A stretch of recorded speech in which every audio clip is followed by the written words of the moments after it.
Welcome to the Farming Without the Bank podcast, the show with a no BS approach to money, hosted by a farm strategy expert and authorized IBC practitioner. Join us as we get real and expose the flaws of traditional financial institutions in order to help farmers take control of their finances, create peace of mind, grow their wealth, and leave a legacy.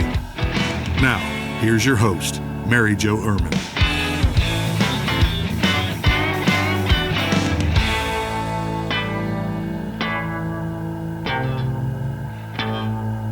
Hello, and welcome back to the podcast. Thank you very much for being here. Thank you for coming back and being a dedicated listener. I appreciate you all. Today, we are going to talk about building in your expenses so that you have a break even. And you guys know that I talk constantly about knowing your numbers. You need to know your numbers. And I just talked about this a couple of weeks ago that I have talked to over 2,000 farmers. And guess what? Those that know their numbers are making money. Those that do not know their numbers are struggling. And then they don't know why. And so I want you to know your numbers. But this is one thing a lot of people are not doing. They are not building in the cost of repairs. They are not building in the payment for that new piece of equipment. They are not building in the cost of new cattle. They are not building in their premium expense for life insurance. And so let's just look at the infinite banking side of it. So many people say, well, Mary Jo, I don't know. I don't know how much premium I can afford. I don't think I can get started with this infinite banking, farming without the bank. It's not called, let's just clear up one thing. The book is titled Farming Without the Bank, and I love that all of you call it that. That's very awesome. But the actual concept is called the Infinite Banking Concept, or IBC. And many of you, when I talk about IBC, you go, what is that? That is what I do. That is what you are doing if you are a client. And so it is Infinite Banking Concept. I wrote the book, Farming Without the Bank, to talk about the Infinite Banking Concept. Okay, I digress. So when you have a premium payment, you all say, well, how can I afford that? How do I know if I can afford that? Well, put it into your books as an expense. How much, if you want to do $10,000 a year, $20,000 a year, $100,000 a year, put it in as an expense. And then you can put the cash value in as available money, right? If you want to put it in the asset column, wherever you want to put it. But you need to account for it, because here's the thing. If you always look at that premium as a luxury, you're not going to be able to pay it in a bad year. It is no different than if you want a new combine, a new tractor, more cattle, more land, whatever that might be. Build that in to your cost basis, your break even.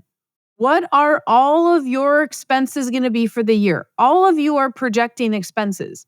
What are those projected expenses going to be?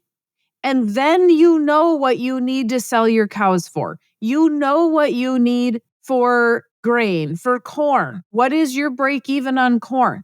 What does it cost you per acre? And I am not talking about just the cost of seed, fertilizer, chemical, whatever those yearly expenses are to plant it, to get it to grow, to harvest it. I am talking about building in your living expenses, building in a cost of a new piece of equipment. If you need a new combine and you know you're always going to have a combine payment and you are always going to be buying something new, then build that into the cost of doing business. Same with your whole life insurance policy. Build that in. What premium do you want? Because here's the thing.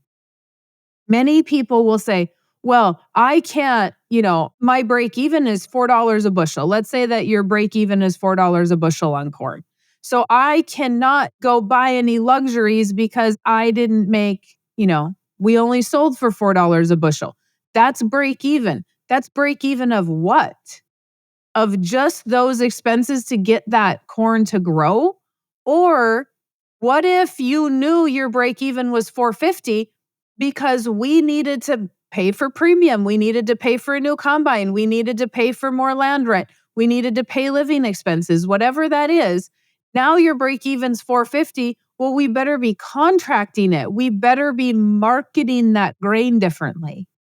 What about cattle? Same thing. If we know what our break even is per pound, then we know what we can sell it at. We know what our average has to be. We can plan the market maybe a little bit better. Maybe we need to go to a broker and make sure that we have that under contract. Now, I know not all contracts are fulfilled because it's really just kind of sometimes contracts are just a game of, oh, I'm going to put this on paper, but then I don't have to follow through. I get it. But if we don't know what our actual number is, then how do we ever grow? How do we ever get better? I know what I need to do in a year so that I can cover all of my payroll. I can cover all my business expenses. I can cover all my travel. What if I want to buy something new? I'm going to maybe build that in so that I know that I can cover those things. So definitely look at what are you doing and put your numbers in your books as such.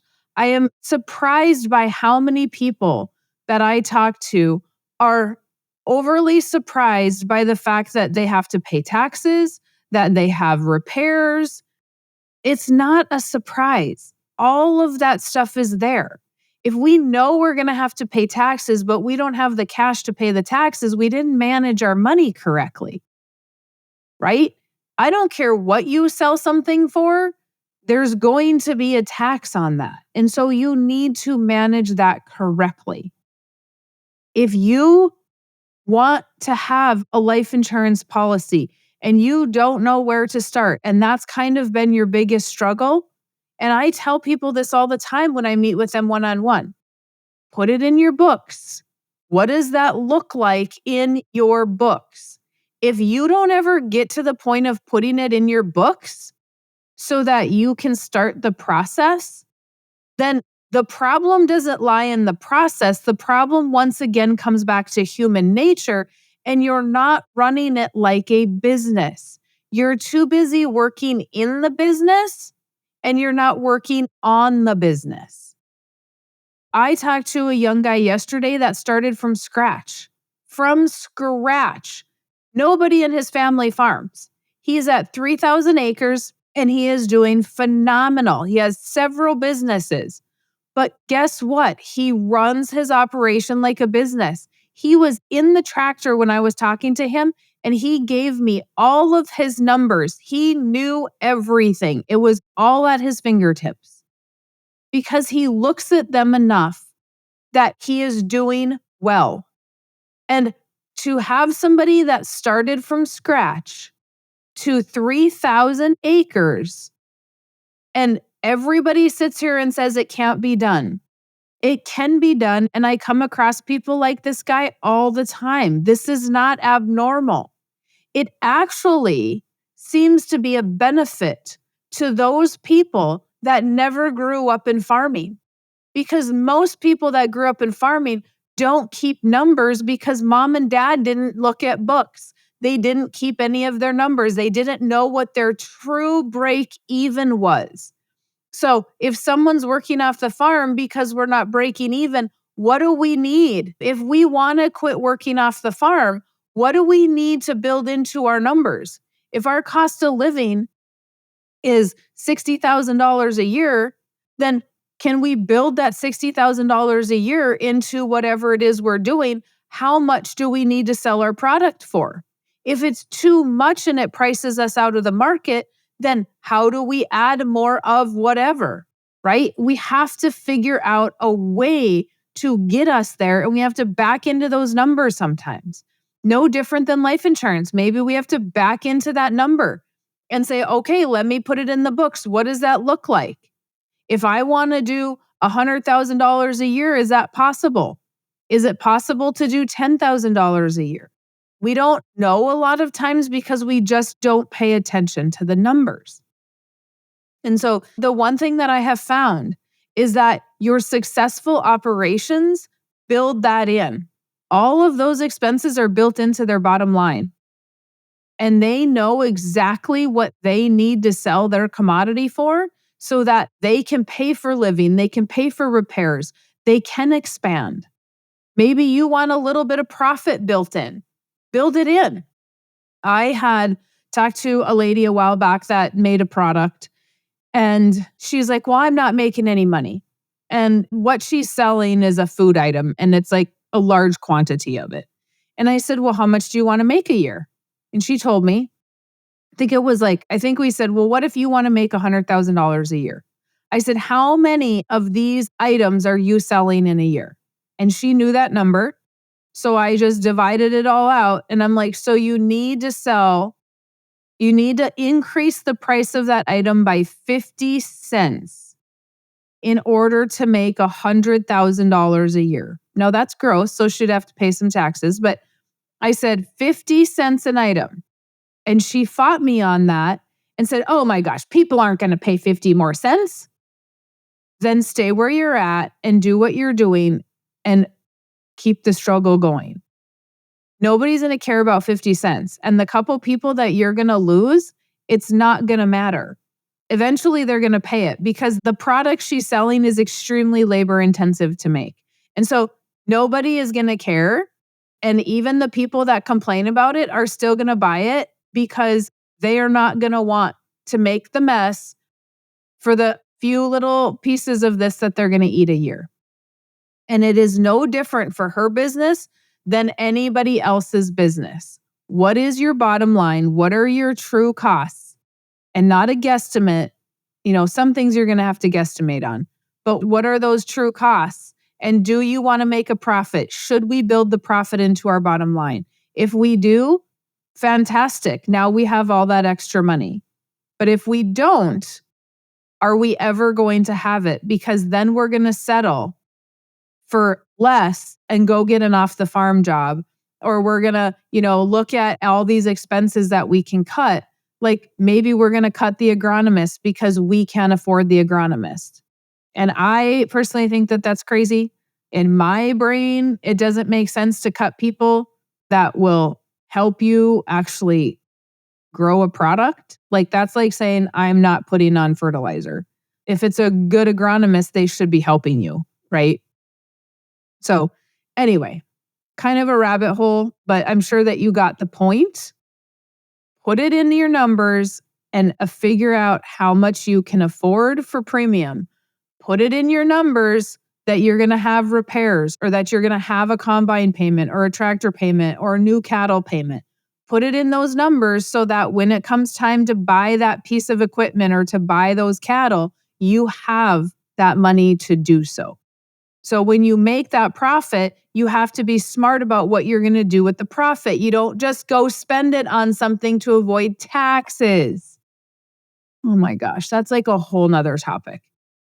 So I'm just going to stop there before I go down another 20-minute spiel. Let me know if you guys have comments, questions, concerns. Email me, maryjo@withoutthebank.com, and I am happy to respond. I am happy to hear from you. If you've not gotten my book and Nelson's book, go to Farming Without the Bank and grab both of them, so you learn about the infinite banking concept. All right, guys, thanks, and you have a fantastic rest of your day. Thanks for listening to the Farming Without the Bank podcast. We hope today's episode has inspired you to take control of your finances in new ways. Don't forget to check out our website, farmingwithoutthebank.com, and engage with us on our Facebook page, Farming Without the Bank. Join us next week as we smash more financial myths and empower you to accomplish your financial goals.